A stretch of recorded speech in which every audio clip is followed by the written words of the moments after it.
बिस्मिल्लाहिर्रहमानिर्रहीम अस्सलाम वालेकुम। एक बूढ़ा आदमी तरबूज बेच रहा था।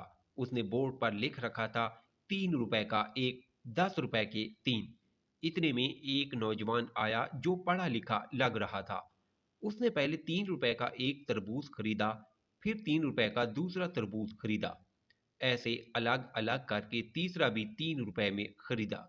जाते जाते बूढ़े की तरफ मुड़ा और कहने लगा, शायद आपको पता नहीं चला, मगर देखें मैंने अलग अलग करके तरबूज खरीदा और 1 रुपया बचा लिया।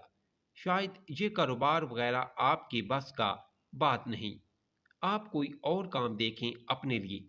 बूढ़ा मुस्कुराते हुए, आप जैसे कई नौजवान रोज आते हैं।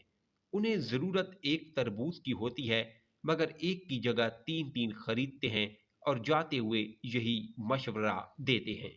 वीडियो पसंद आई है तो लाइक और कमेंट करें। चैनल पर न्यू है तो सब्सक्राइब ज़रूर कीजिए।